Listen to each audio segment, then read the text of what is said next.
Good evening, everybody. Tonight, by popular request, at least somewhat popular, we're going to talk about non-duality, also known as Advaita. So, good evening, everybody. Let me just make sure that I'm doing everything right here.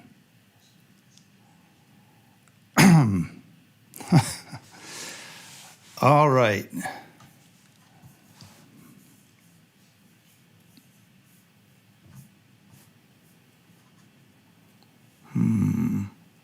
There we are. Okay. So, please, if you are here, hello. Some of you are already here. Please say hello in the chat.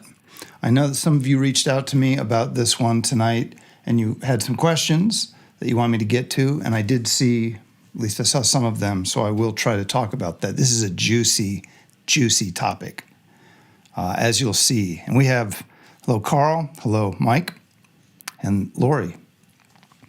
As you'll see, there's just so many things we could say about this, so many dimensions we could go in this. But what we come down to in Western spirituality is people are not raised in a meditative environment. Hello, M2XOS. And Linda, hello. People are raised in a religious environment, or they're raised in, I guess, what we would just call a secular, maybe an agnostic environment. Maybe they're raised by atheists. But generally speaking, the spirituality that we have in the West, hello, Brooke, hello, John, love the non-dual concept. Hey, while we're here, doesn't cost you nothing. Go ahead and give it a like. That tells me that I'm okay. Anyway, our spirituality in the West has a lot to do with believing things and thinking that our beliefs are in alignment with reality. And maybe they are. Maybe they are. Maybe our religions are completely correct. Let's hope so, because it's almost all that we have in Western culture.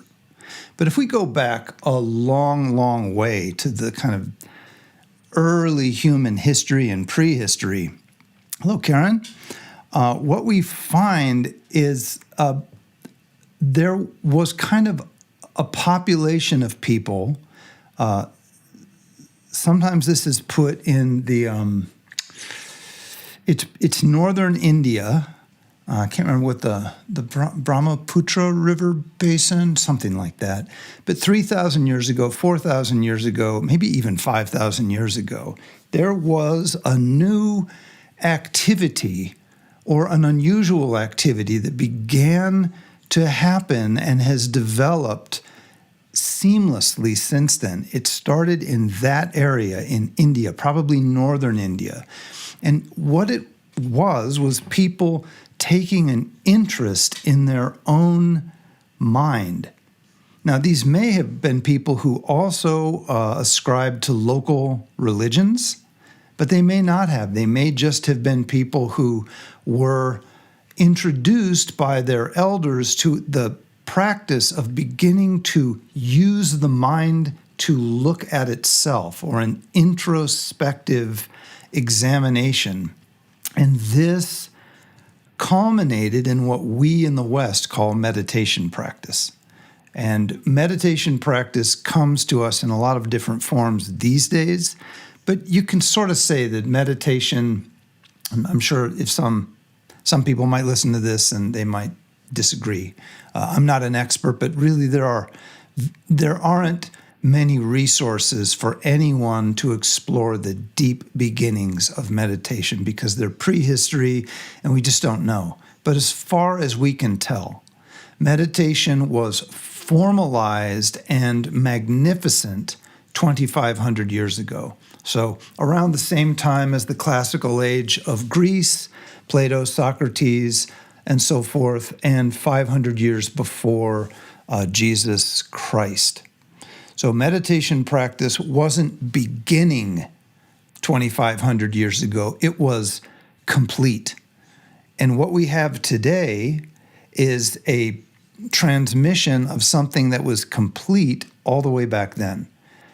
So there have been developments, there's been a lot of color, and certainly an enormous, just gargantuan level of commentarial literature. But the practices of meditation haven't developed all that much, and that's not because they've been ignored. They haven't needed to be. Just like arithmetic. Well, I don't know, but I don't think arithmetic when I was a kid, arithmetic was what it was, and I know that my parents learned the same arithmetic, and I think going back, the 2 plus 2, the 6 plus 6, 3 minus 2, 4 divided by 2, that kind of stuff, it doesn't change from generation to generation, not because we're lazy or we just can't figure out a way to improve it. It does what it needs to do. It's a complete thing. Meditation is like that. Meditation is not itching for some creative genius to come in and tweak it into something better. I mean, good luck.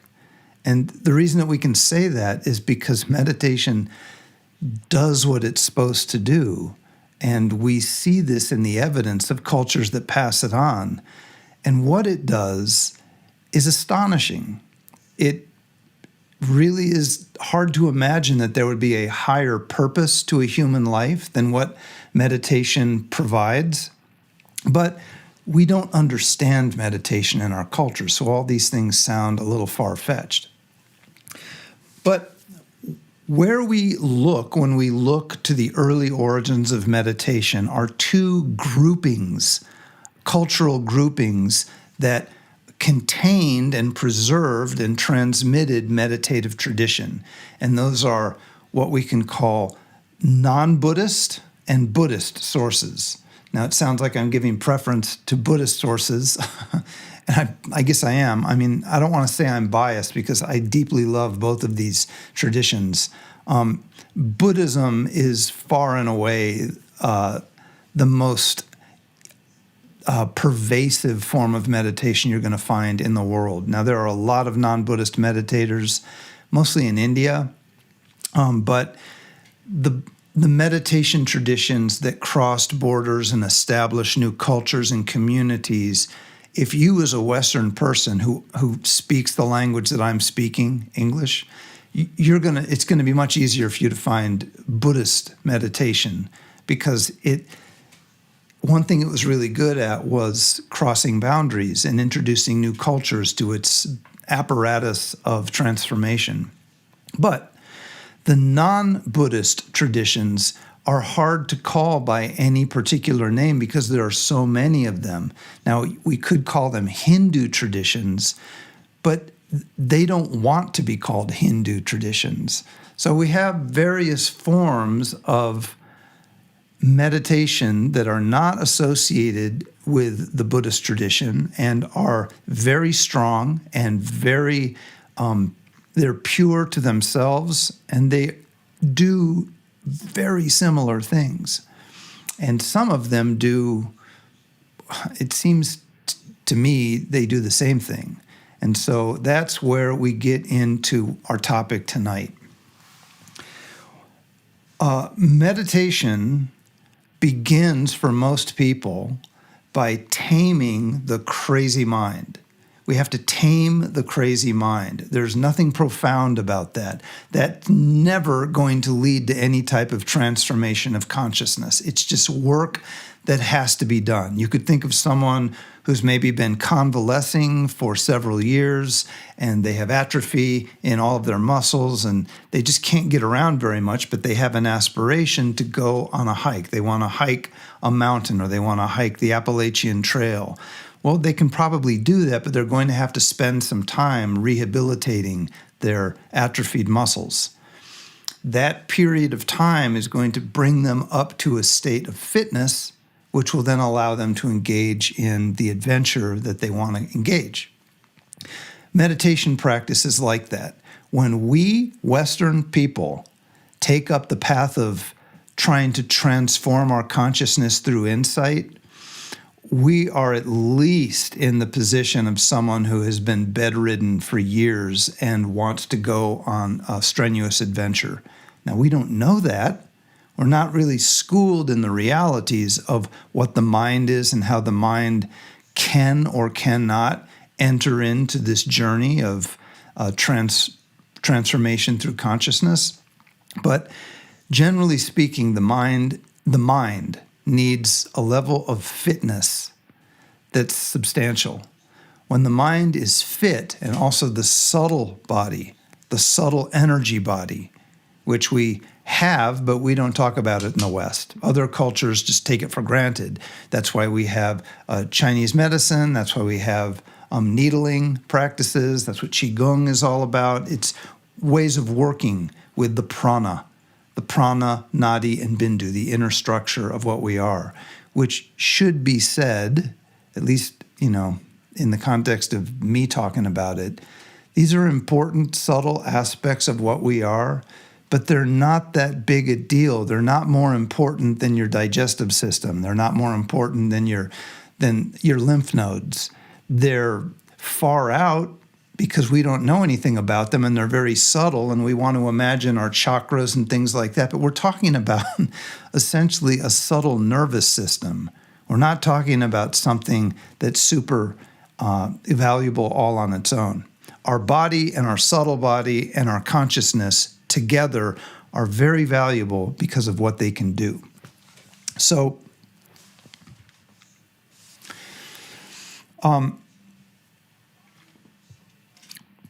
in order to engage in these profound transformative insights, we have to get the mind in shape. We have to get our subtle body in shape. And that is done through primarily the practice of meditation. Meditation gets us into position so that we can do something more profound than meditation. You could say that once we have brought ourselves to a state of wellness, and this is a very impressive form of wellness, I might add. This is not your everyday wellness. This is something that we would consider superhuman. I mean, the type of stability and clarity and vibrancy and power of a mind that has been brought into shape through good meditation training is remarkable, but it still isn't transformed. It's still a temporary situation that's impressive, feels good, is good to have, but it's not the same thing as being transformed. It's not the same thing as wisdom. So when we get ourselves into position to be able to engage in deeper understanding, you could say that we can leave meditation behind. Maybe we don't have to meditate anymore.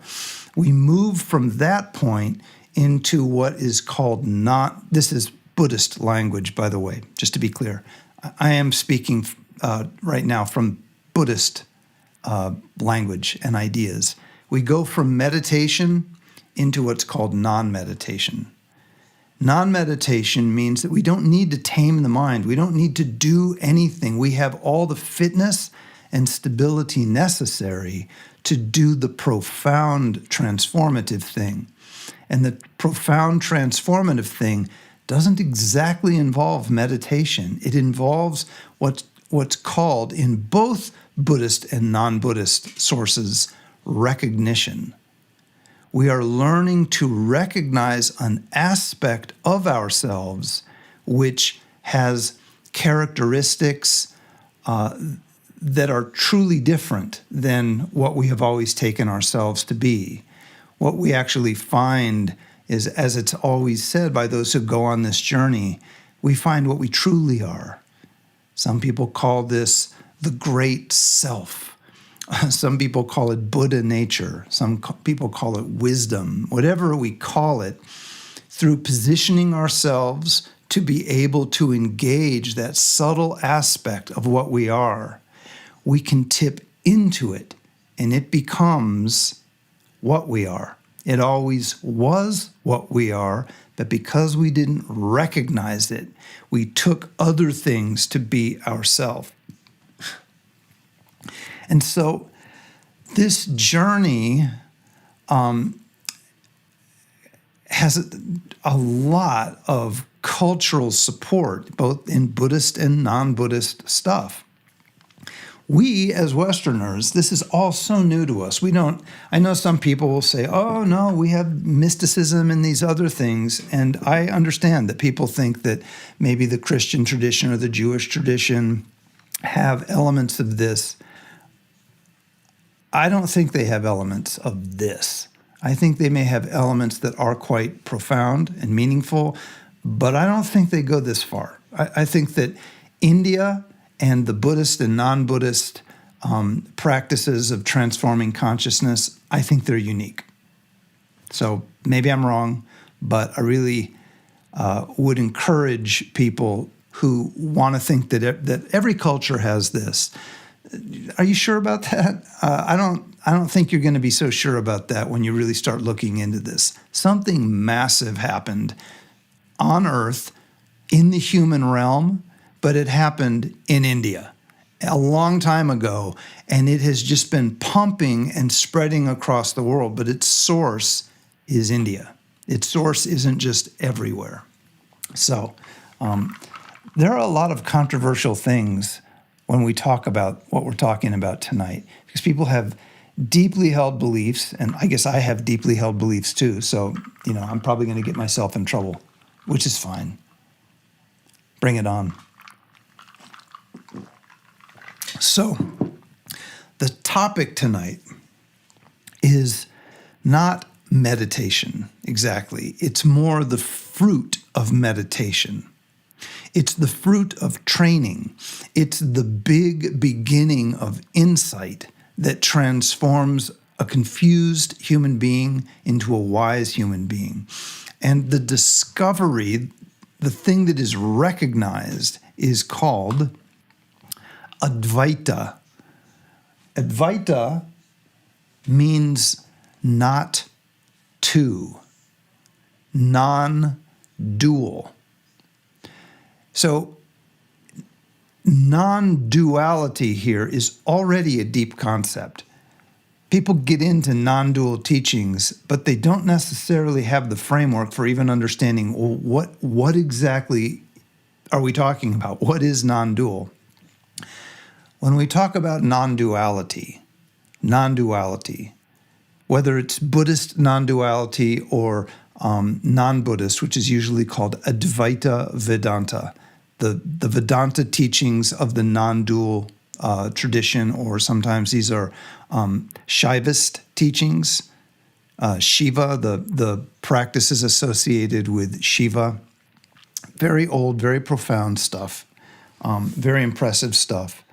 But we're talking about the fundamental experience that a human being is having during their life for everyone except for those who realize non-duality. There's a subject called me, and there's what that subject experiences.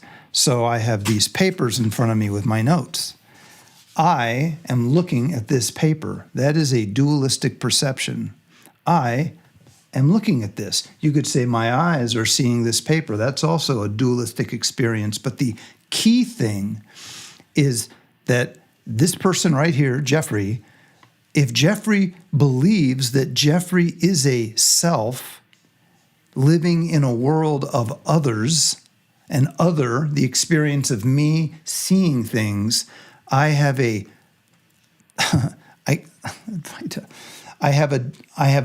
what is it, Vita? It basically, I have a dualistic experience, and that dualistic experience is normal, perfectly normal, but there are just bad things that happen because of that. One of the bad things, maybe the big thing, is death. The part that cognizes self and believes it to be real in relationship to everything else is bound by the body the consciousness, the mind, and the subtle body. And at the end of life, it dies. Now, we might think, are you saying there's something that doesn't die? Well, it's not that I'm saying it. It's that one of the early insights that meditators had way back when was that there is a level of something. Usually we call it, the non-Buddhist sources usually call it consciousness. Buddhists, they'll call it various things, but the term that I like to use is wisdom.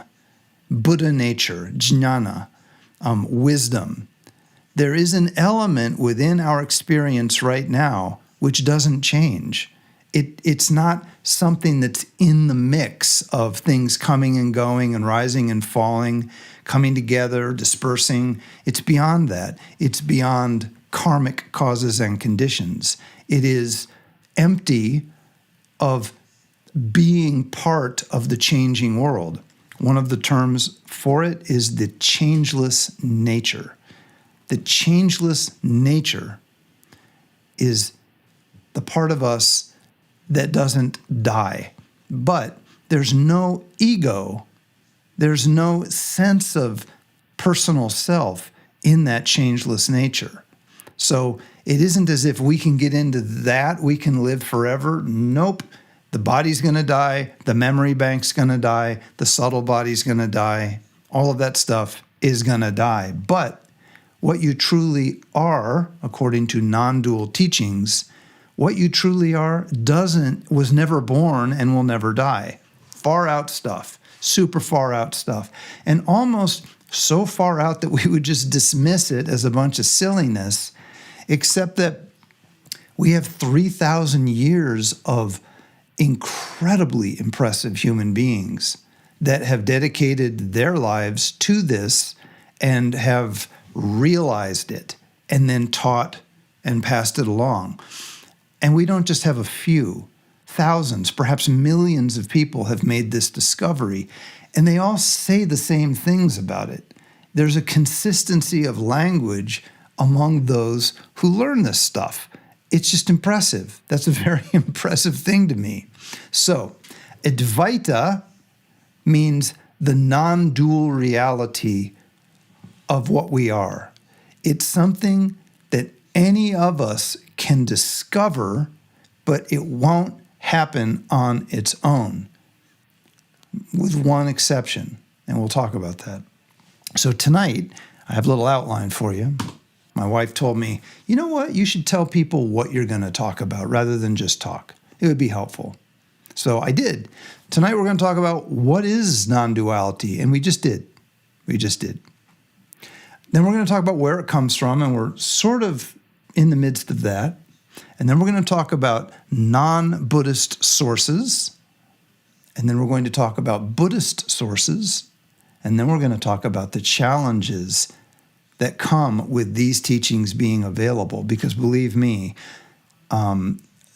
it's wonderful that these teachings are available. It's kind of, even if your life sucks in every other way, if you stumble upon these teachings, your life now has meaning.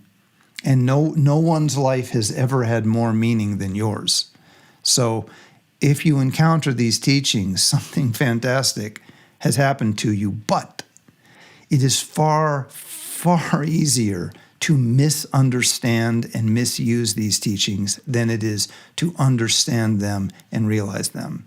Chances are pretty good that every single one of us who encounters these teachings is going to misunderstand them for a number of years, maybe for the rest of our lives. That also happens.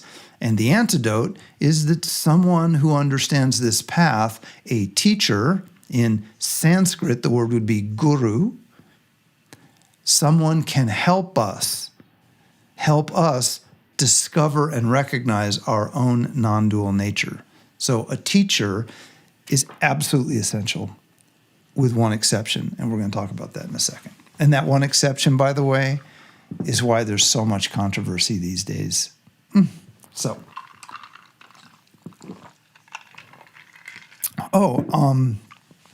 please let me know if you have any particular questions about this that are coming up that you want me to address, because here I am, and I'm willing to do so. Let me just kind of get a sense of, this is so, all this stuff. I can't see. Okay, that's okay. If I can just see in a non-dual way, then I'm okay. Now, remember how last week, those of you who were here, my audio was 10 seconds behind my video? It would be very helpful to me if that happens, if you tell me that, because I can just unplug and replug some things. All right, so where it comes from. Where does it come from? India. It comes from India. It doesn't come from Africa. It doesn't come from the Middle East. It doesn't come from China. It doesn't come from California, and it doesn't come from Silicon Valley. It doesn't. It comes from India, probably 3,000, 4,000 years ago, but it really came into a beautifully elegant expression 2,000, 2,500 years ago.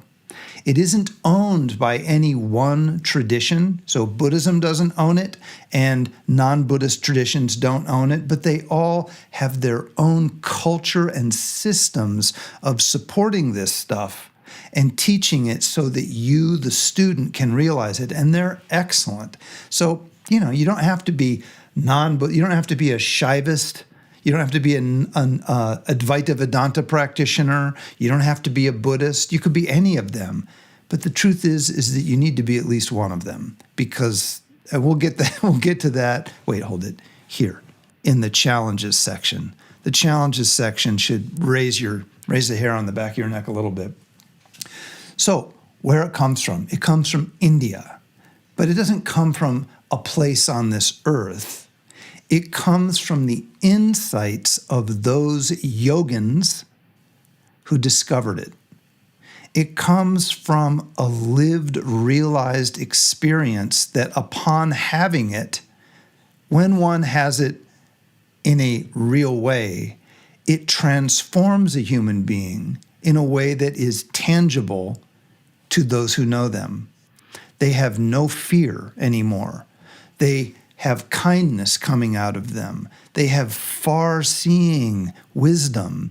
They are everything a human being would want to be, except for maybe like having a lot of money. Because once you have non-dual realization, money is meaningless to you, and we'll see that. We'll see in the lives of some of the people, no amount of money, no amount of fame, no amount of luxury or power can move you even an inch toward having this realization.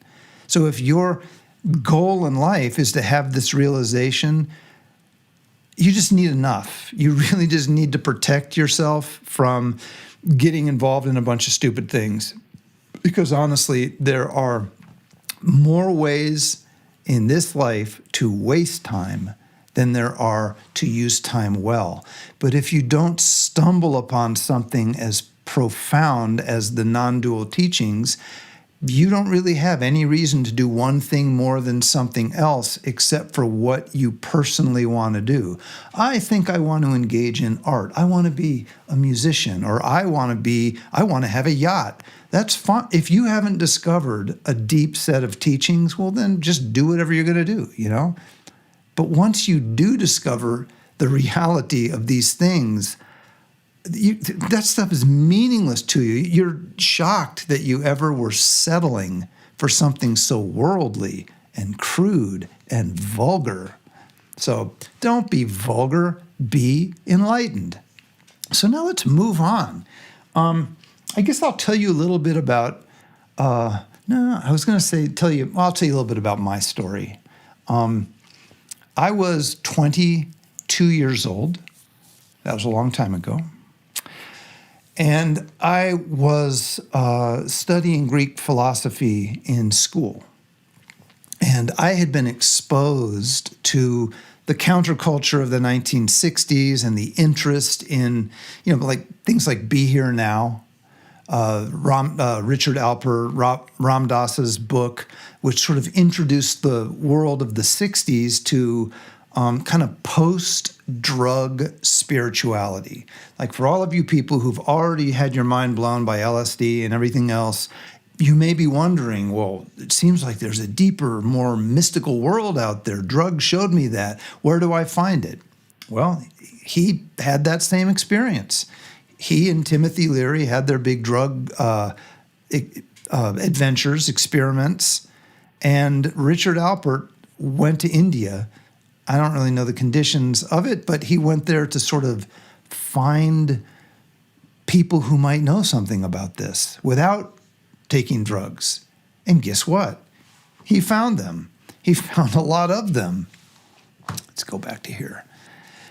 So he discovered that he sort of, it's like he discovered, they'd been there for 3,000 years, and every single generation, villages have their own strands of yogic mastery. Valleys in the mountains have been practicing the same meditation tradition generation after generation for 1,000 years. I mean, these are experts in this stuff.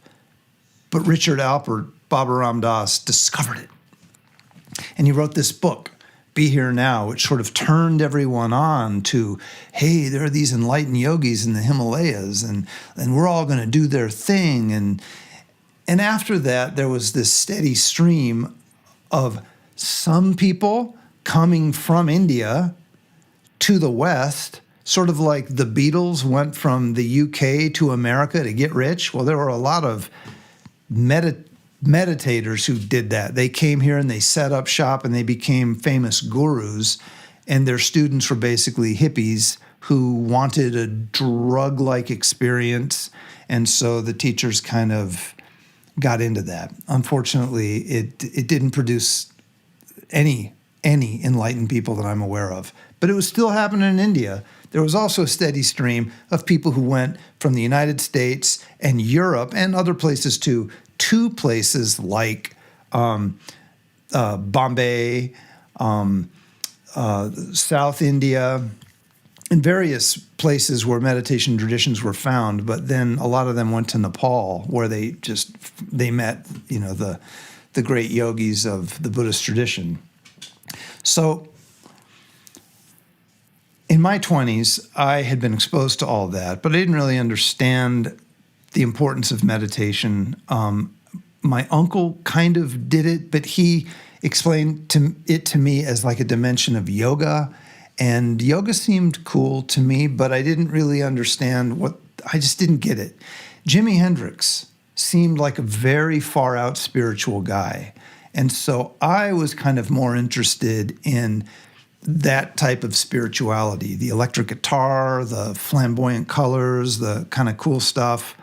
And so, I was sort of not really primed for discovering this, but I was enthusiastic. And I bet I even have it here. I read, there it is. I still have the old book. I read this book right here. We were reading this in class, and I think it's the Doctrine of the Apology, and then there's another Platonic dialogue called the Symposium, and these two, these were accounts of Socrates, who lived his life overlapped somewhat with the Buddha. So way back then, 2,500 years ago. And this is, we're Western people. If somebody's talking about Plato, we're taking them seriously. It doesn't seem far out. It's the basis of what used to be our education system. Well, Socrates would go into these very intense,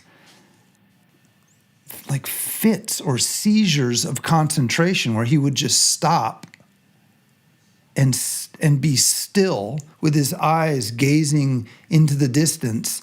And he would be there for 12 hours, 16 hours. His students would just sort of lay down on the ground and sort of sleep and then wake up. And the one time in these dialogues that I remember so well is his students reported that we were coming, and then Socrates just went into one of those trances. And that was really exciting to me. Like, whoa, is he taking drugs? He's not? Oh my God, trances? Tell me more, tell me more. And Socrates eventually, 12 hours later, would come out of it, and he would make a prostration to the sun and then go on and go to wherever he was going. And Plato, his student, would later write down these stories. That's what the dialogues of Plato were. And so what's the point of this? The point of this is that one of the original powerful thinkers of our culture was not just some bookish person. This was someone who was having what I now would say, oh, he's having meditative insight, and he's going into a sort of meditative equipoise in order to have it. And he would, when you read his dialogues, and I'm not recommending you do it, there's better material. Don't learn to meditate from Socrates. Socrates would have been a good but not great student. Well, he would have been a great student, but this Socrates, I hate to say it, Socrates, because you changed my life, impressive, but not as impressive as the stuff that was going on just 1,000 miles away or wherever it was in India at the same time. So however, my mind was blown. I wanted to understand what is going on when he's going into these trances. What is he seeing? And none of the professors wanted to talk about it. They kept saying, that's not the point. The point is the logic of whether love is blah, blah, blah, or whether justice is blah, blah, blah. And I was like, what are you talking about? What is he doing? And why aren't we talking about that? Because whatever he says about love and justice that's got you guys all excited, it's happening in these trances. So let's talk about it. Well, they didn't want to talk about it. Around that time, another student had heard that I was on this kind of quest to figure that stuff out. And, before that happened, I went into the library at my university, and there was a room in the basement where when alumni would pass away, they might bequeath their collection to the library. And so you had a lot of really far out intellectual people who had collected these libraries of really far out stuff that wouldn't really fit into the general collection of St. John's College, which is all about classics and the Western canon. So you had all of the Plato, all of the Hegel, all of the Kant, all of the Euclid, and all the Thucydides, all that stuff. All the Western books are upstairs in the beautiful library, and downstairs you have anything from Asia. Anything from Asia is put off to the side, and then the kind of people like me go down there and wipe away the cobwebs and start looking. And I found this book. And this is a far out book. The Gospel of Sri Ramakrishna. Ramakrishna, I think I have a picture of him here.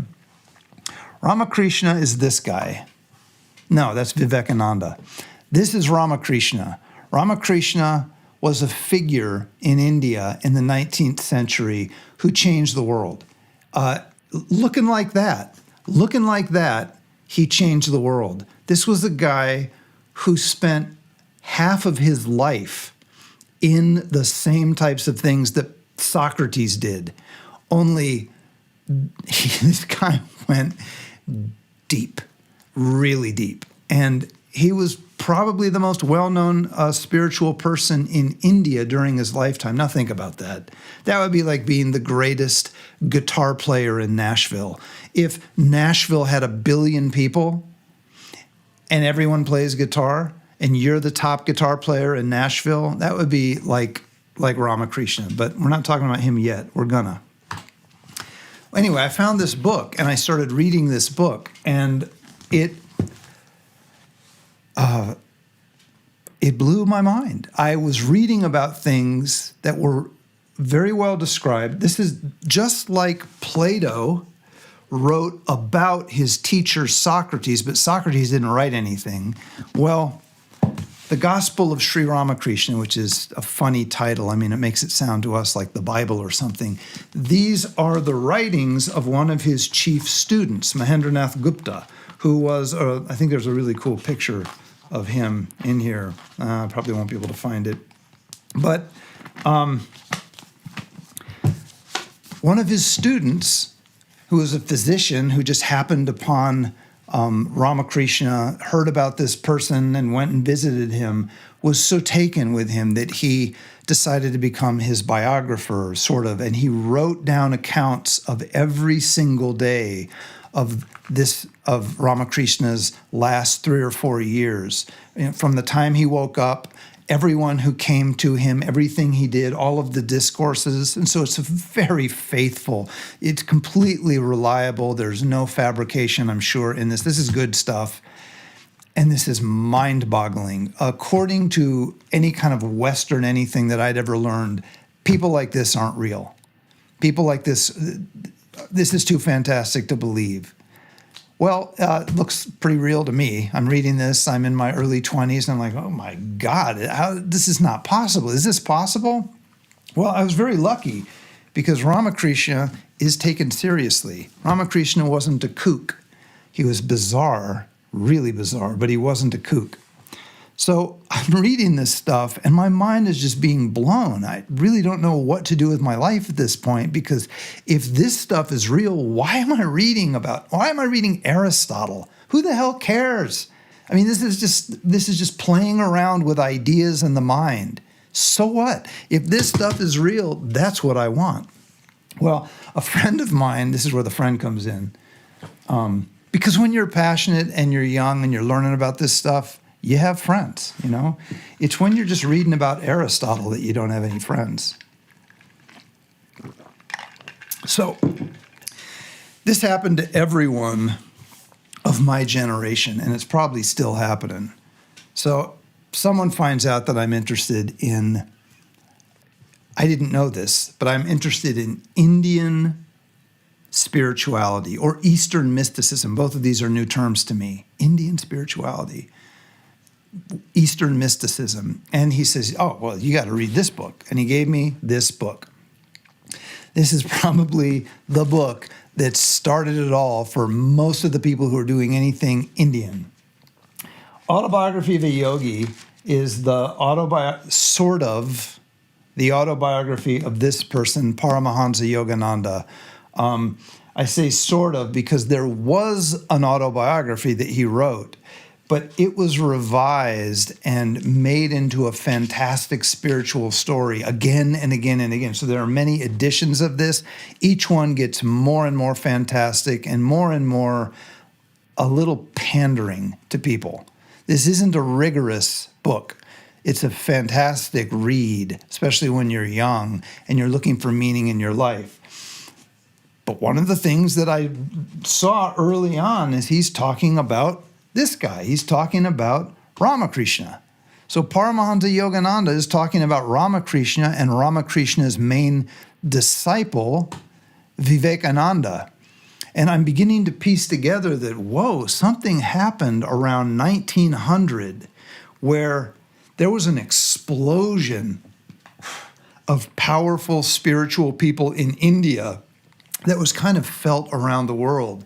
Vivekananda came to the United States, and I don't know if it was the 20s or when it was, and really impressed people. His intelligence and his clarity and his intellect and his presence and his wisdom were remarkable, and it started a craze in the West.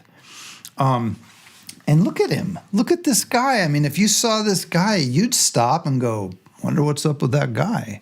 I would. So I started to realize that rather than studying all these dead European people, and I love the European canon. I do. I mean, I appreciate it. It's shallow. It's just shallow. And you can argue that all you want, but the only way you can argue that is to not know about what's been going on in India for 3,000 years.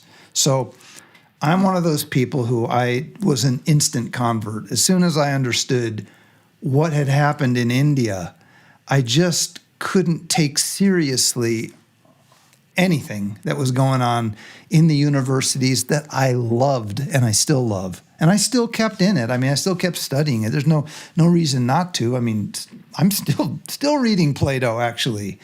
Plato, Shakespeare, all that stuff. I mean, it's wonderful, right? But it's not deep. It's just not deep. It doesn't have any wisdom. It has a lot of intelligence. It's incredibly creative. It's beautiful. It can certainly help you live a better life, be a better person, but not a wise person. Not a wise person.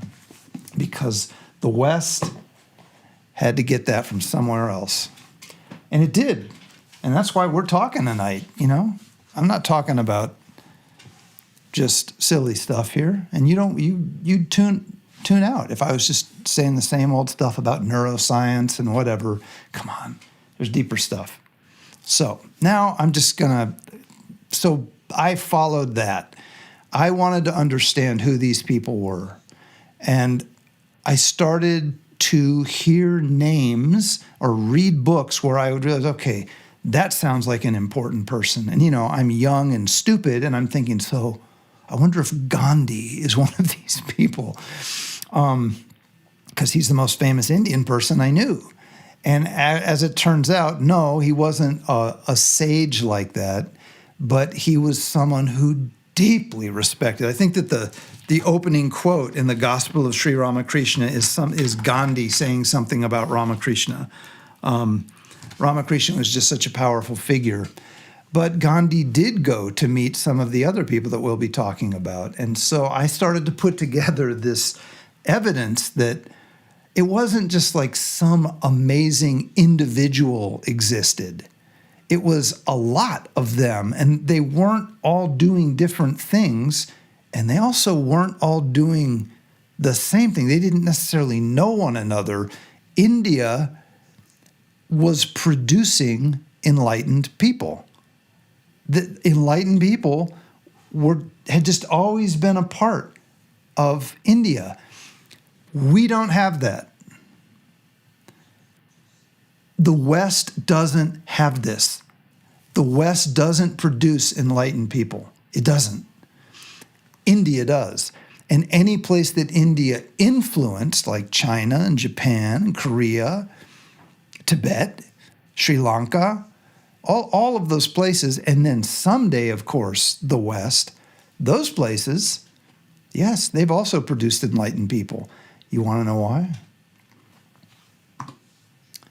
Because the teachings of non-dual reality were transmitted principally through the practice of meditation. But now I guess we have to get into it. All right. So,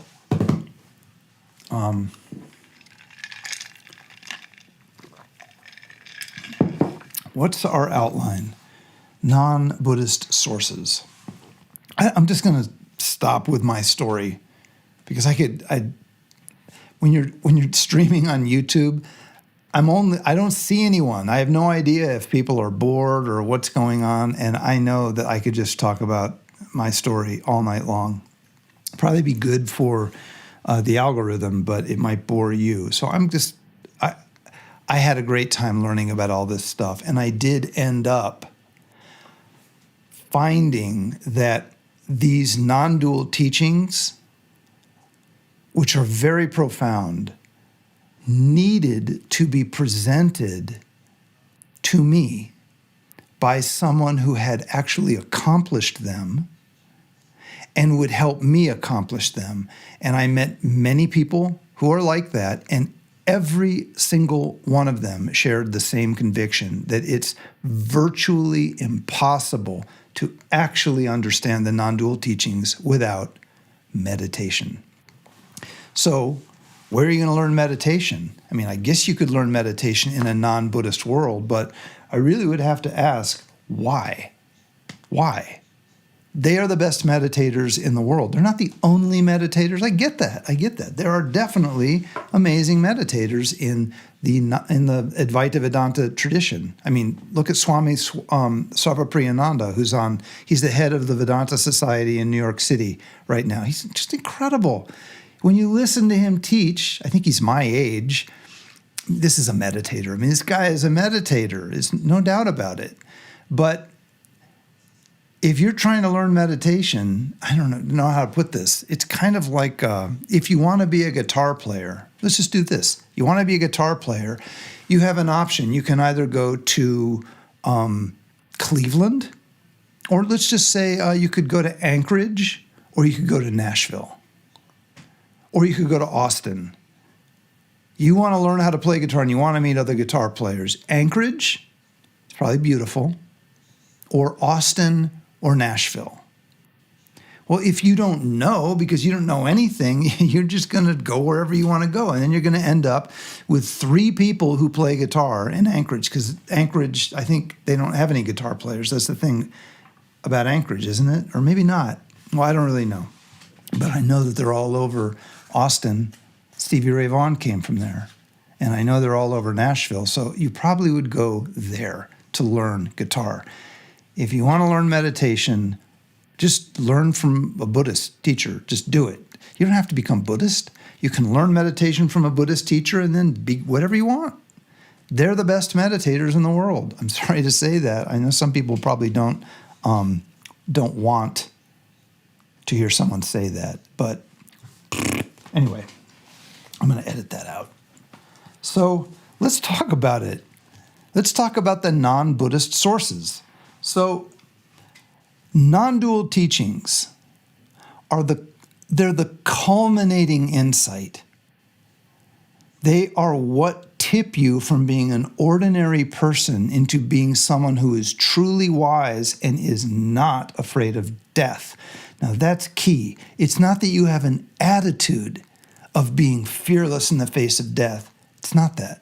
It's that you are now someplace where death doesn't come. It's like there's a floodplain that everyone is afraid of. There's a great book by Pearl S. Buck called The Wave, which talks about a village that's built in a floodplain, and every 100 years a tsunami comes and wipes everyone out, and then they rebuild.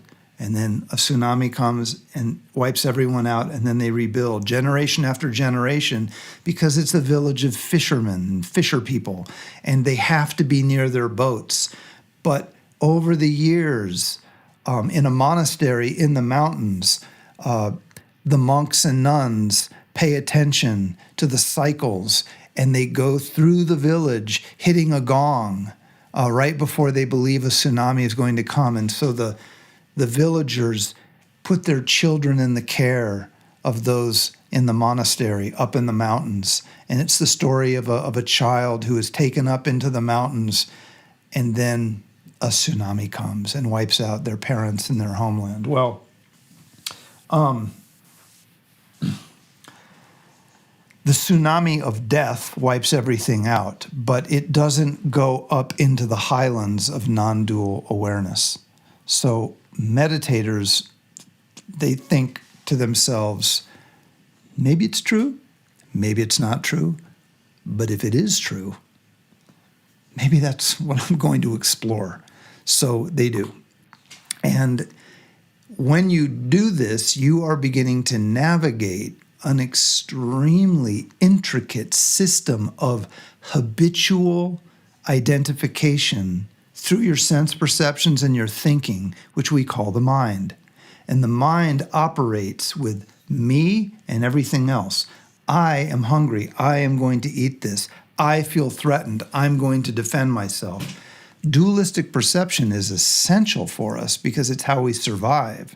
But it's based, there's something else that happens with that dualistic perception, which is necessary. And that is a cognitive error that begins to identify the awareness that is registering our human experience as being part of that dualistic framework. In particular, it latches on to a feeling in our consciousness that feels to us like our identity. We call it I or me or self.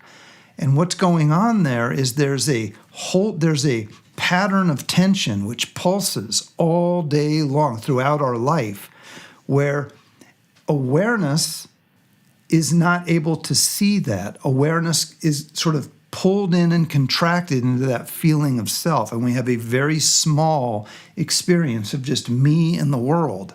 what meditation training does is it helps us loosen up that contraction into self. And when it loosens up, awareness sort of unfolds, and we have a series of insights that culminate into a powerful, final insight that we are not that feeling of self any more than I am not the dream I had when I was sleeping last night.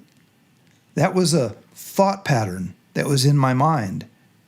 But I know that I'm not that thought pattern. And here, look, I can envision dinner. I can see dinner, but I am not that thought of dinner. And now that thought is dissolving, and I'm not freaking out about it. I don't think, oh, I'm dissolving. No, the thought of dinner is dissolving. Meditation puts us in a position where we can see again and again and again, because it's a numbers game. You don't just see it once. You see it thousands and thousands of times, and you put it together. That you are not that feeling of self. That's the beginning. That's not, by the way, non-dual recognition yet. That just is recognition of what's called non-self. And most of the non-dual teachers or non-dual talkers or figures on YouTube and the internet, they are not talking about non-dual experience. They're simply talking about the beginning of seeing that self is just a thought pattern. They're freeing themselves from identification with the feeling of self, but they're calling it non-duality. It's profound.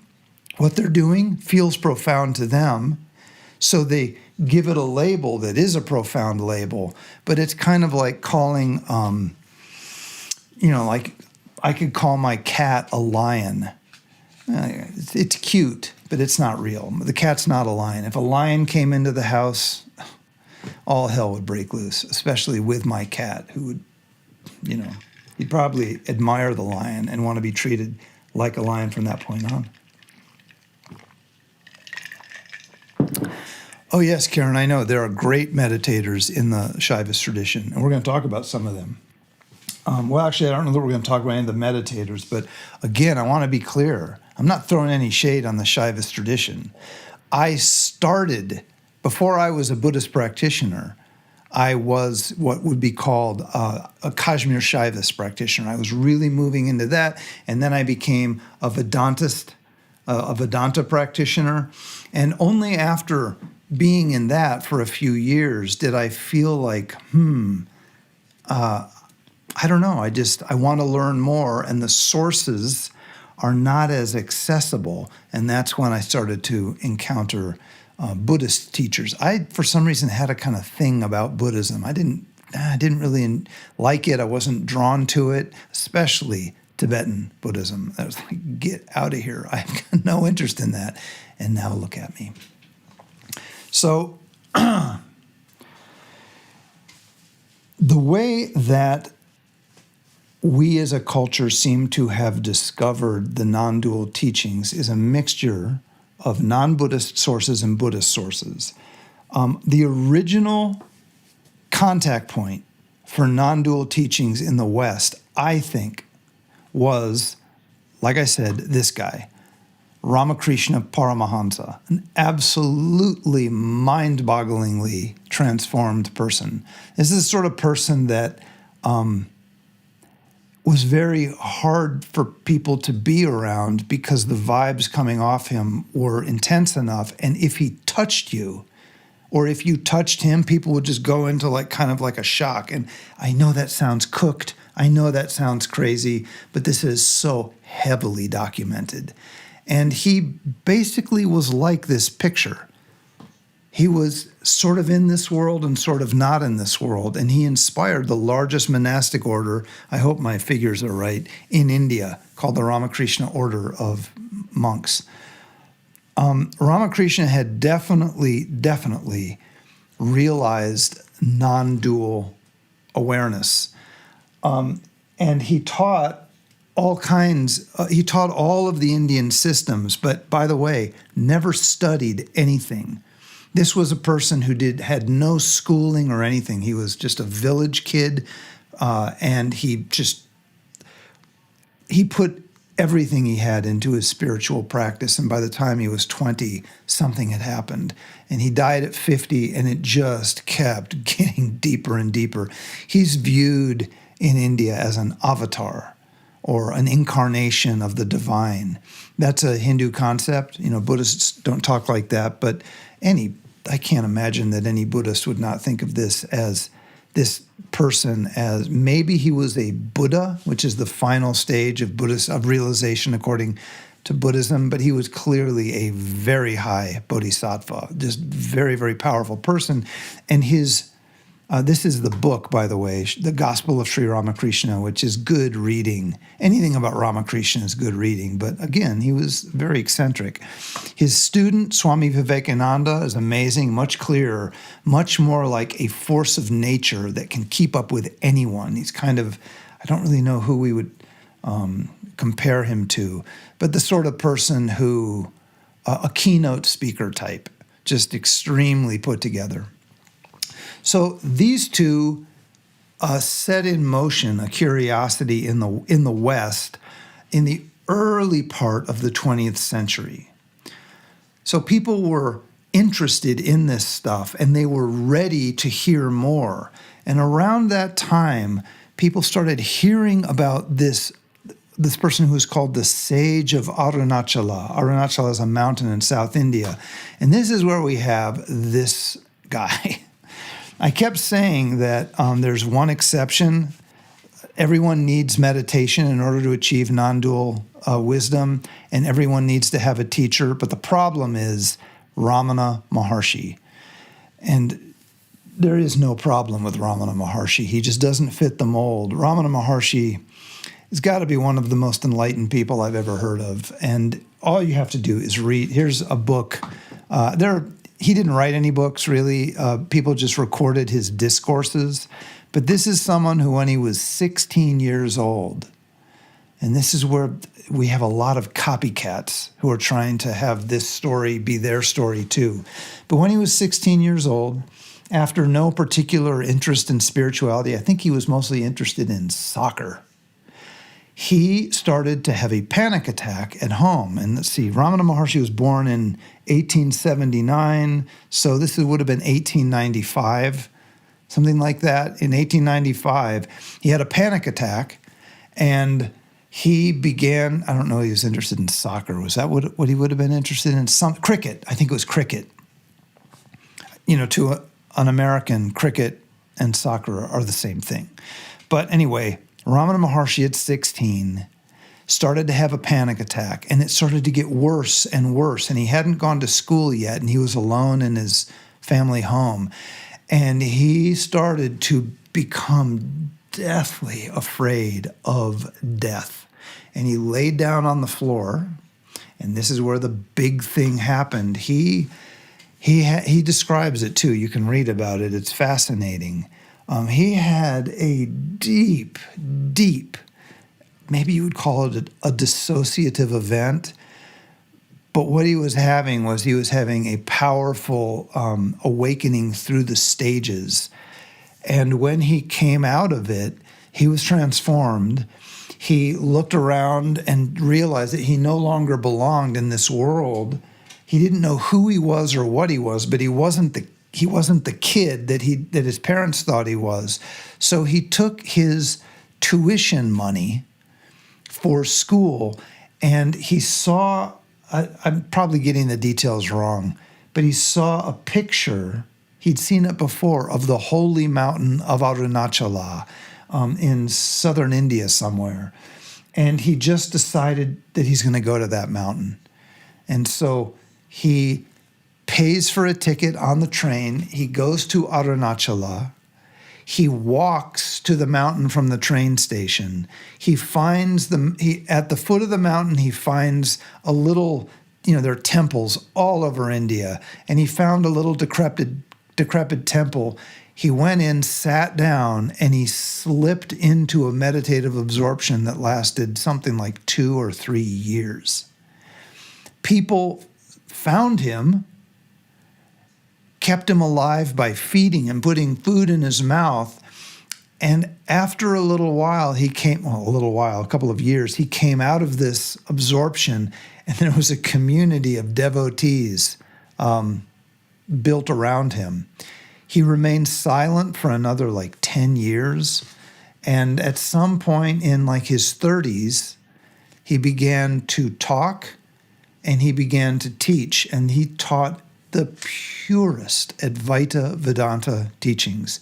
Now, what's interesting is he looked like this. I really got to get better at this. He looked like this. There's a picture of him when he's about 20, where he looks just like this, just young. He never, ever left the mountain. The only possessions he had is this thing he's wearing. I know he doesn't look fashionable, but good Lord, the impact this person had on anyone who met him was life-altering. He was a master of non-dual wisdom. He'd had no training, he had no teacher, and he had no worldly identity at all. So in some sense, I don't know, you do kind of want this to happen to you, but in another sense, not if you have children, not if you have any kind of dependence, because he just lived in the elements. He lived in the simplest possible way, and he was the gentlest possible person. And kind of like his predecessor, Ramakrishna, isn't that interesting? I mean, look at these two. He was just a vibe at that point, just a vibe. He spoke, he gave amazing teachings, just incredible teachings, but he didn't have a successor. So Ramakrishna did. He had this guy and then a number of other senior, very impressive monks who carried on the order. And now all over the world, there are these centers called Vedanta Society. I won a scholarship when I was in my 20s to go stay for 9 weeks at the Vedanta Society of Southern California, which is in Hollywood, interestingly, a very cool place. But Ramakrishna and Ramana Maharshi were two very, very powerful human beings who did not have normal worldly existence. They were, like I said, these were vibes. These were just people who were vibes. Let me just see here. The thing I like about YouTube is that I don't actually have to end at any time unless April comes in and tells me that I have to leave for dinner. So pardon me while I change up my look. Ramana Maharshi didn't choose a successor. Ramana Maharshi didn't have a meditation training. Ramana Maharshi didn't have a guru. And Ramana Maharshi, to all accounts, was a completely authentic, realized human being. And this created a bit of a problem because he is the source for so many people these days thinking you don't need to meditate and you don't have to have a teacher. It's true that Ramana Maharshi did not have to meditate and did not have to have a teacher. It is not true for virtually anyone else. You have other people who follow this same pattern, and they talk about, oh yeah, I had this awakening and then I was completely out of it for a year. But then you look at their life, you look at who they are. They didn't have an awakening. They were just out of it for a year. They did have something, and we'll talk about what that is in our challenges section.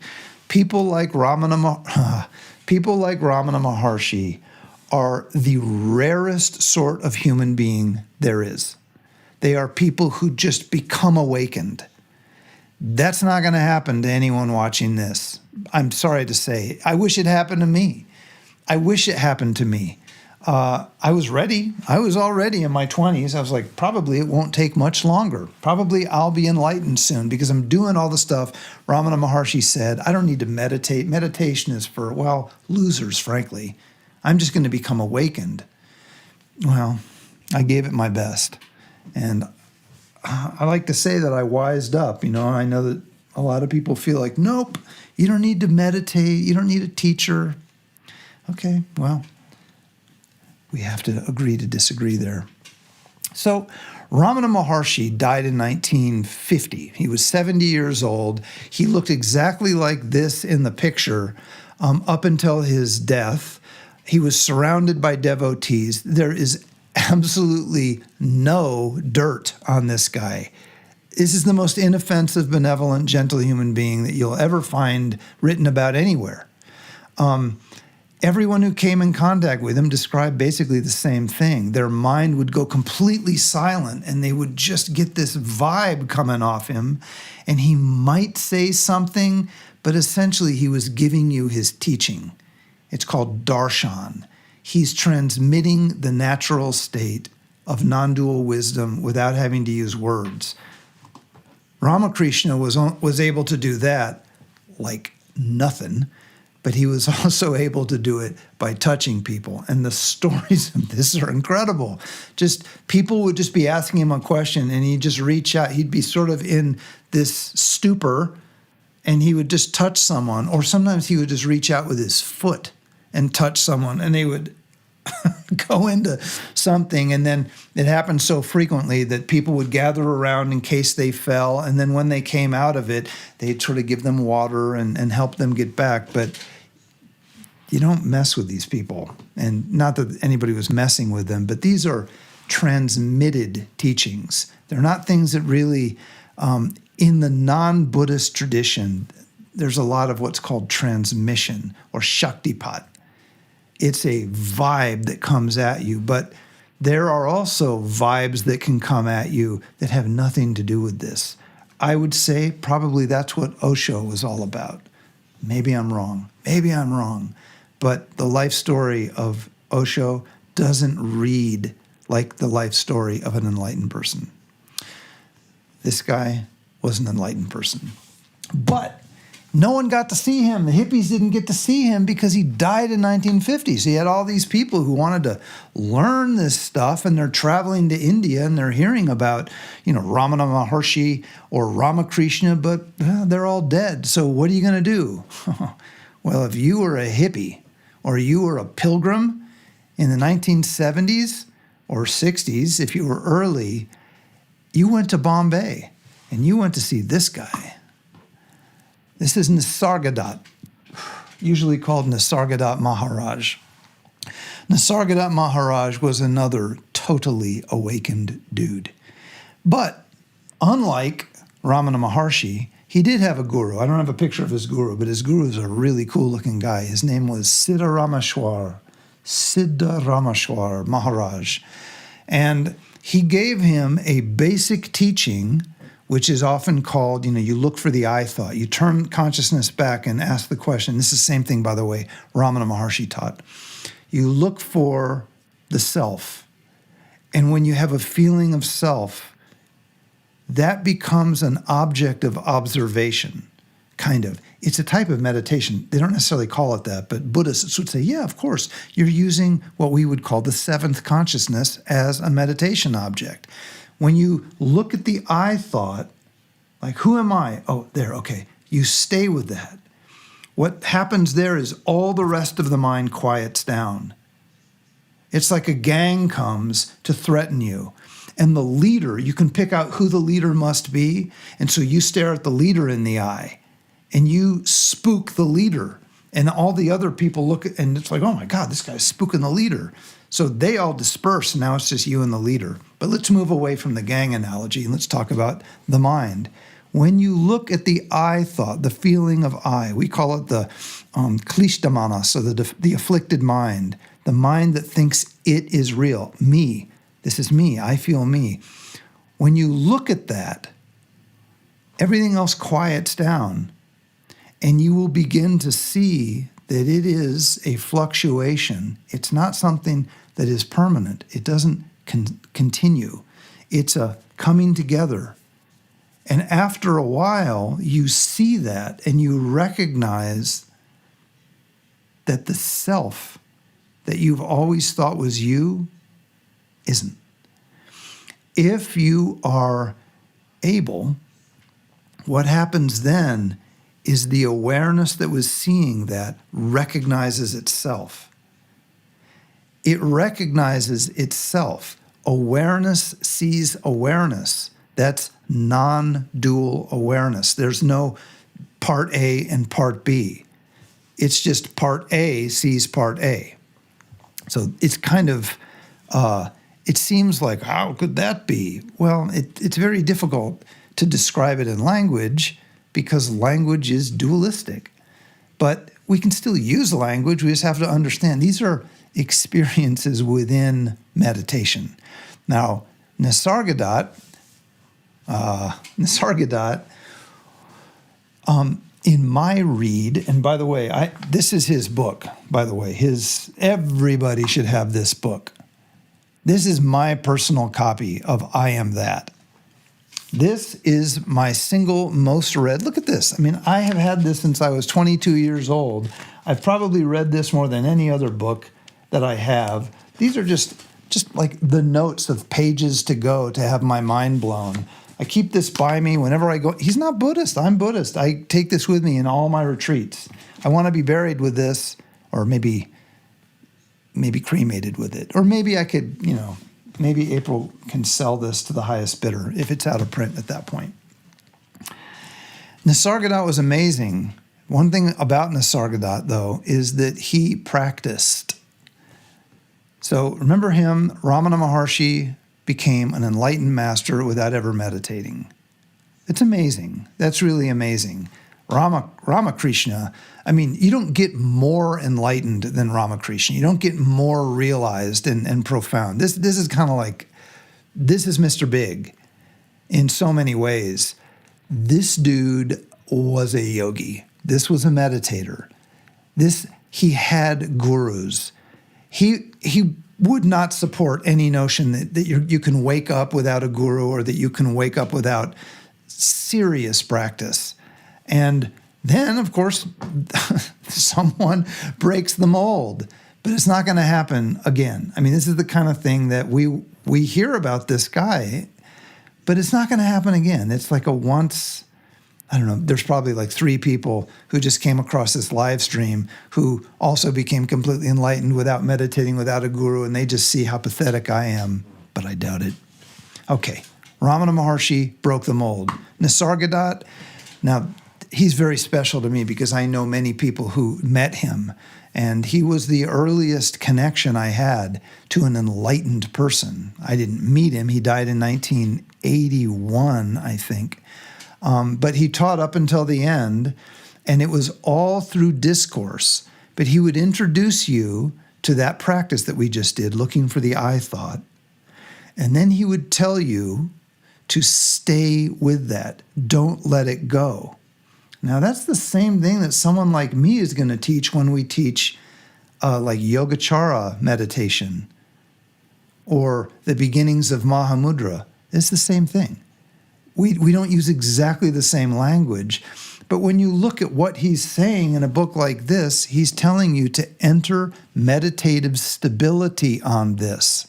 Then it will break apart and you will see what is seeing it. Meditative stability is samadhi. Samadhi takes thousands of hours of doing this. It doesn't just happen because you watch a YouTube video. It doesn't happen because you had a neat experience. That's not realization.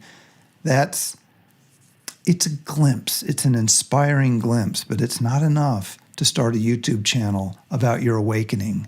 Put in 1,000 hours of meditation minimum, and then maybe start your YouTube channel about your awakening. But he was incredible. One of the early people who taught me Buddhist meditation, this was, like 1990 or something like that, had been a student of this guy. Now, I'm just going to bookend this. This is the 16th Karmapa. Most people in the modern Buddhist world that I've ever run in will say he was probably the most enlightened person on earth in the 20th century. Now, I know that's a crazy thing to say. Who's to say? Who's to judge? But the point is, you just go ask the Dalai Lama, or you just go ask anyone, what do you think about the 16th Karmapa? They're going to always say, well, he was a living Buddha. The 16th Karmapa was kind of what Ramakrishna was to the Hindu world. The 16th Karmapa was to the Buddhist world. So my friend, my first meditation teacher, he was a professor at my college, was a student of this guy. He was the one who helped me understand this guy, and all of them. He's the one who sort of set me up to like, oh, you're interested in this stuff. Here are the people that you might want to learn about. Well, he had met the 16th Karmapa, and he told me that this is probably the most enlightened person he'd ever met. That doesn't make any sense to me. It still doesn't make any sense. And I've talked to like lots of his friends who are, they're all like 20 years older than me. They've been practicing meditation for 50 years. And they'll say, he said, what? More enlightened than the 16th Karmapa? That's crazy. I'm just telling you what he said. Okay, this was a guy who knew what he was talking about. And he knew Nisargadatta. He had been a student of his. Not a student. He had gone to meet him. And he just said, that guy was just the real thing, completely awake. So these are the non-Buddhist sources for the modern Advaita or non-dual movement. The modern non-dual movement is primarily consisting, not exclusively. I understand that there was like Baba Muktananda and people like that. I do understand that. And there was Krishna Menon and those people. Those they deserve their place too.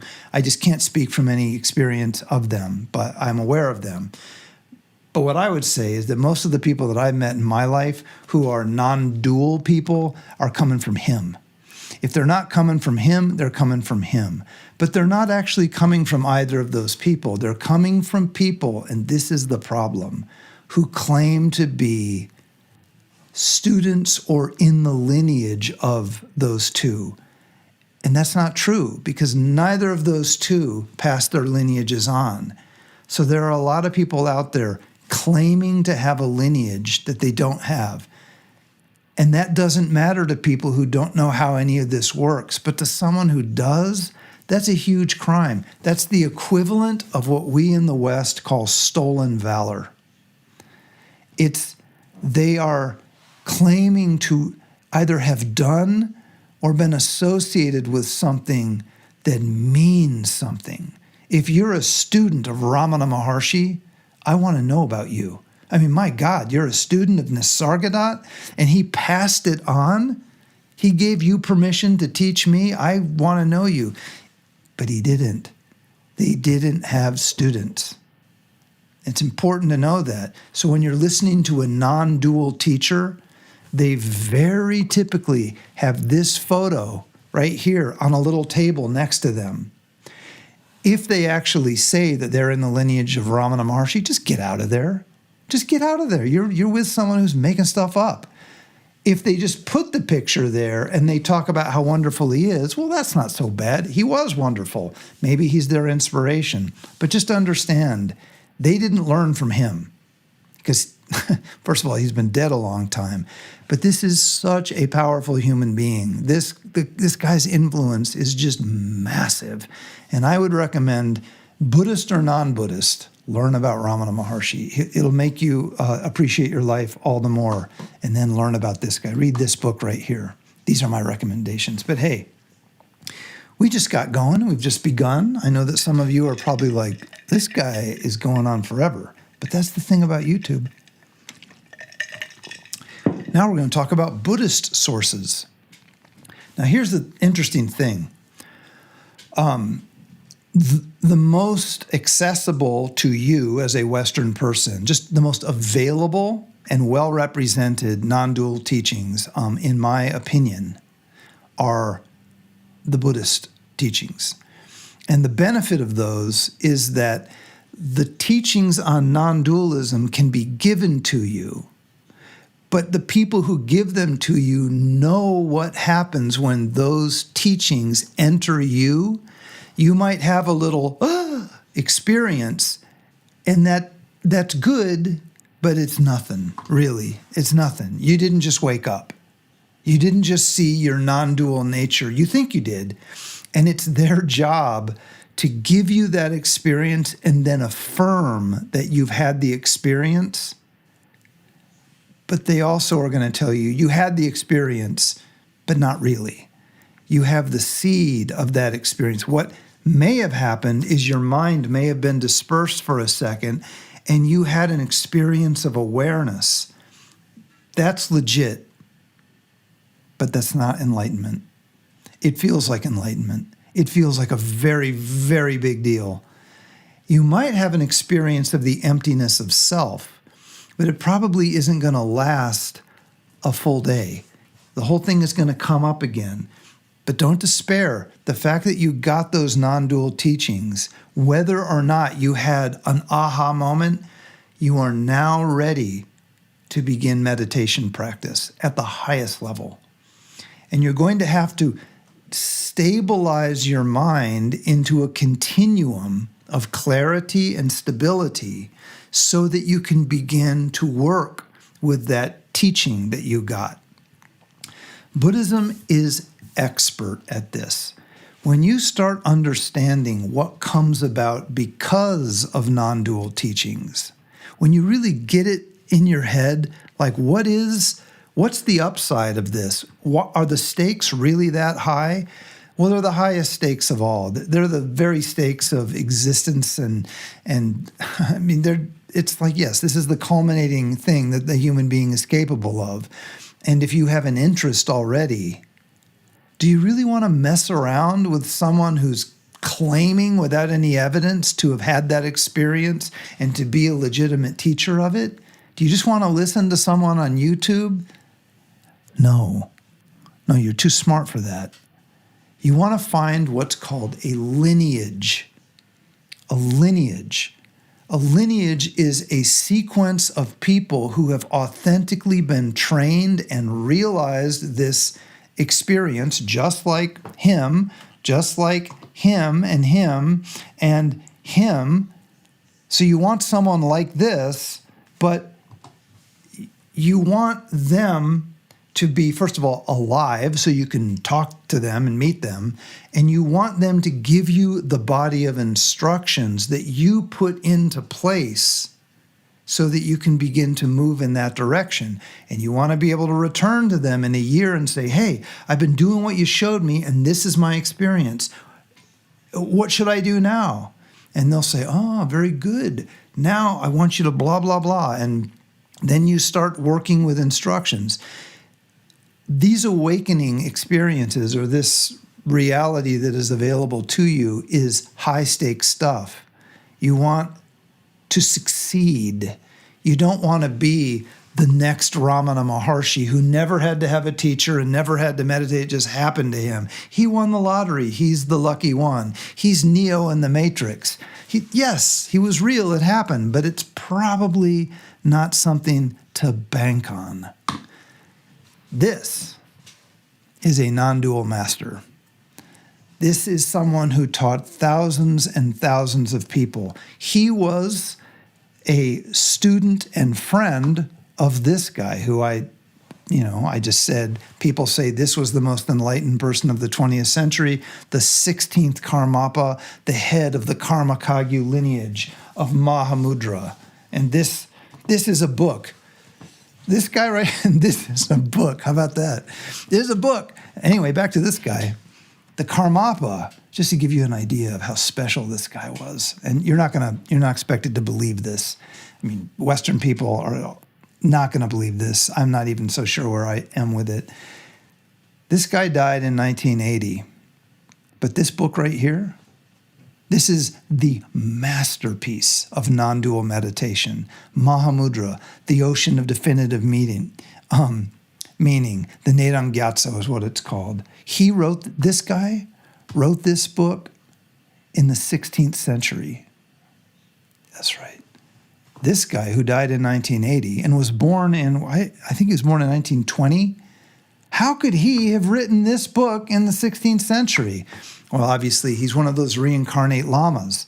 They become enlightened, they die, and then they are reborn. They kind of remember everything. They train up a bunch of people, and they say, all right, I'm getting ready to die. I'm going to be reborn in that valley over there. This is what to look for, and this is how to test me. Okay, I'm dead now.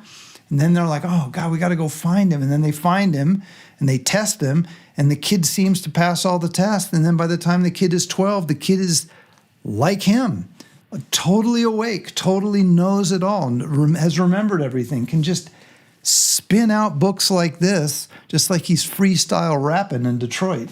So these are non-dual masters. This guy, the 16th Karmapa,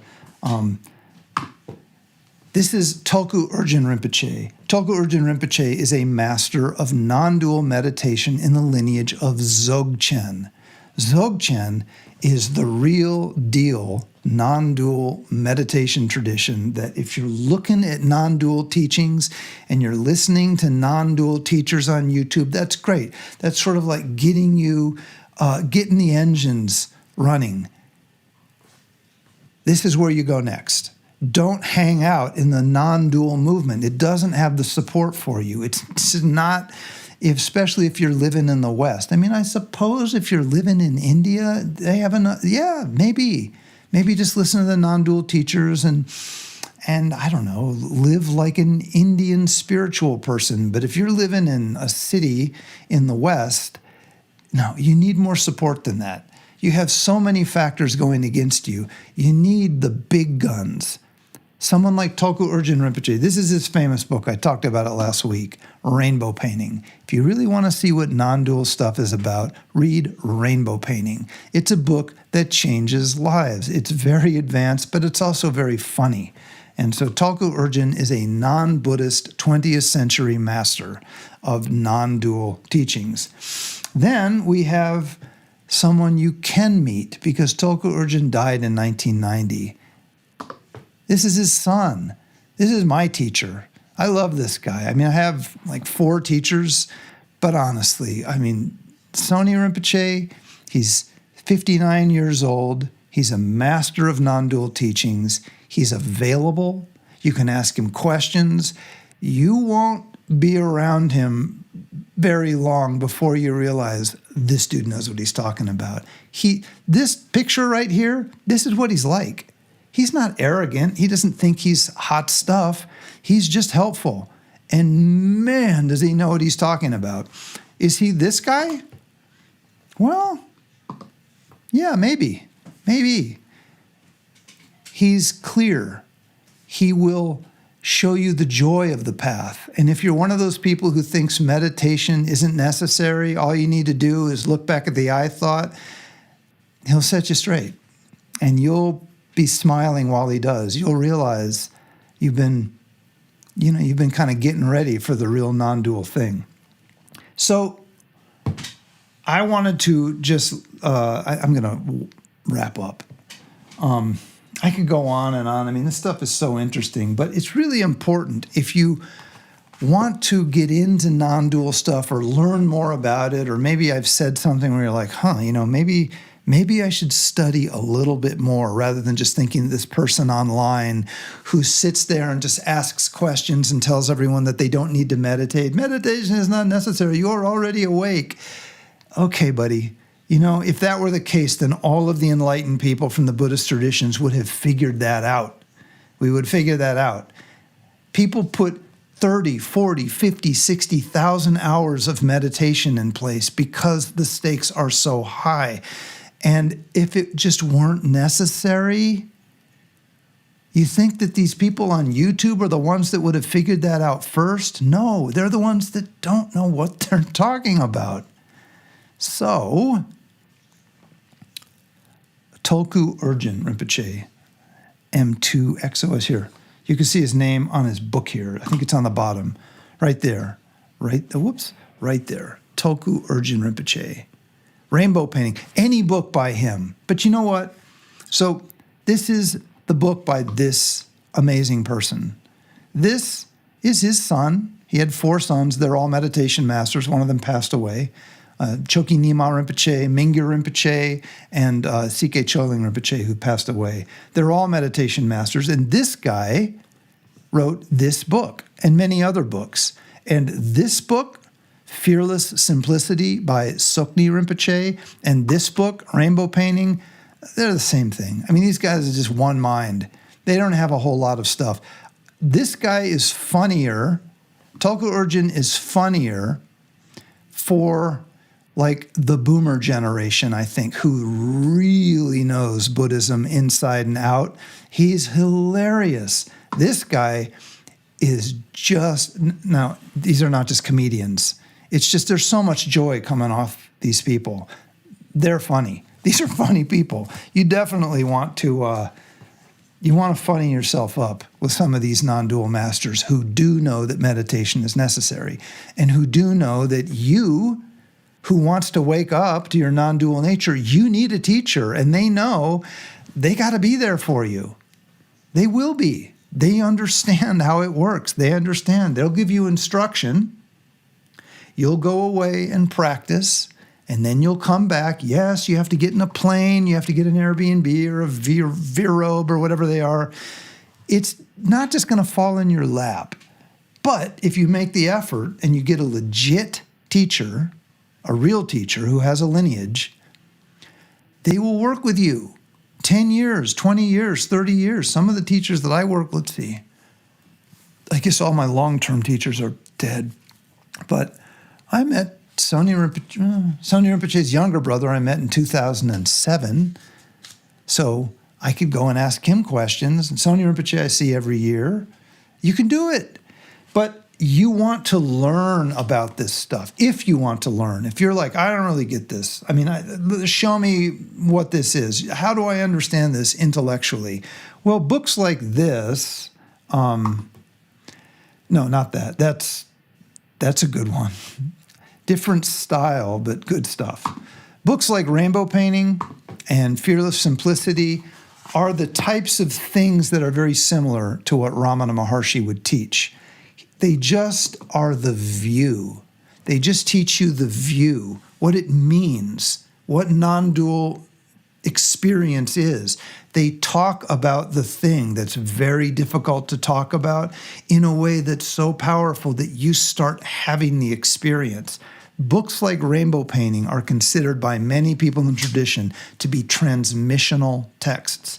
So is I Am That. This is why I have all these books here. There are a lot of other books, like the one I'm getting ready to share, that aren't transmissional. They're informational. But the Gospel of Sri Ramakrishna, anything by Ramana Maharshi, there's not a whole lot. I Am That, good Lord, I Am That is powerful. Rainbow Painting changes lives. I mean, Rainbow Painting is the book that started it all for so many people. And then Fearless Simplicity, which is basically just more of rainbow painting. These books transmit non-dual awareness. You'll get a glimpse. Then it's up to you to stabilize the glimpse. And you do that through meditation practice.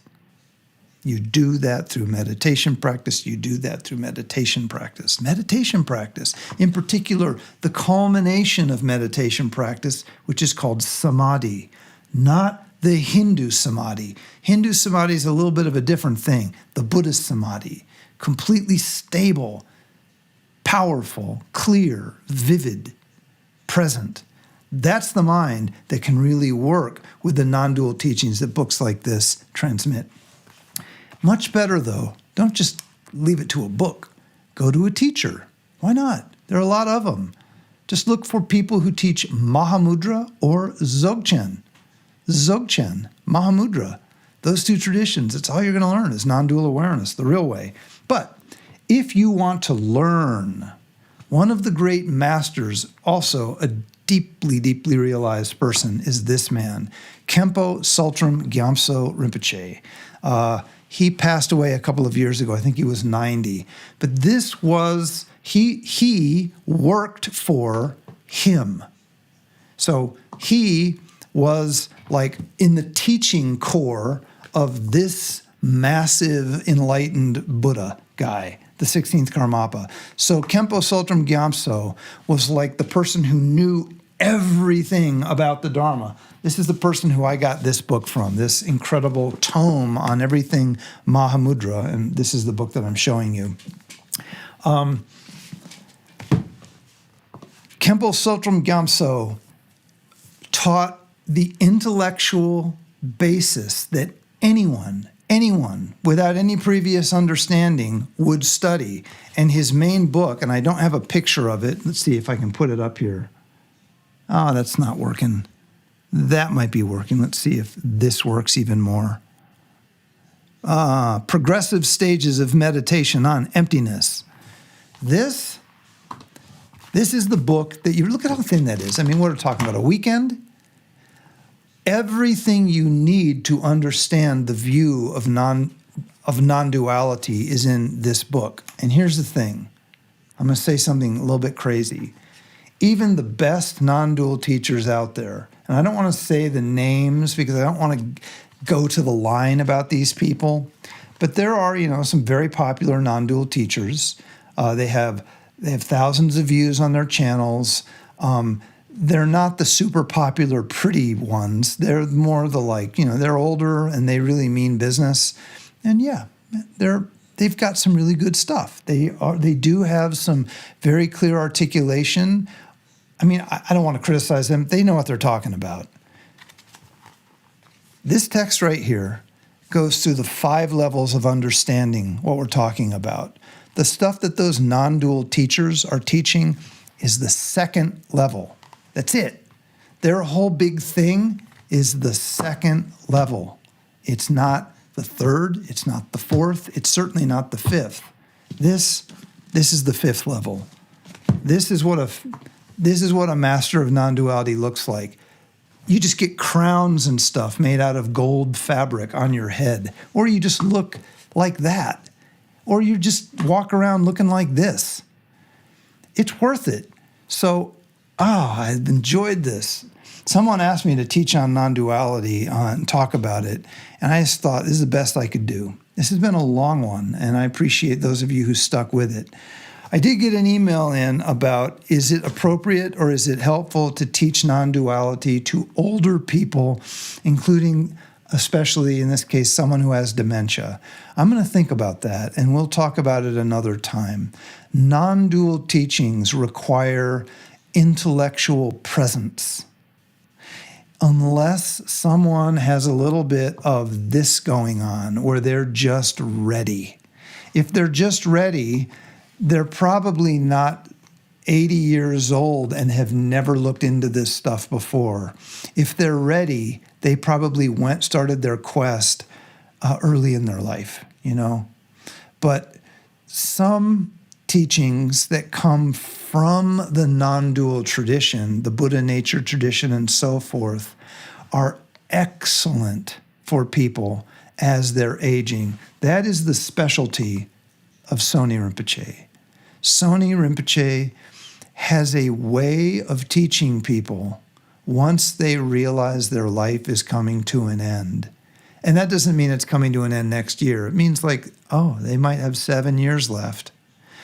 He is an expert in helping people take the wheel at that point and see the tremendous opportunity they have. And he has a way of leading them into non-dual experience. And that, Clinton, if you're listening, is where I would suggest you look. But I'll think about it even more.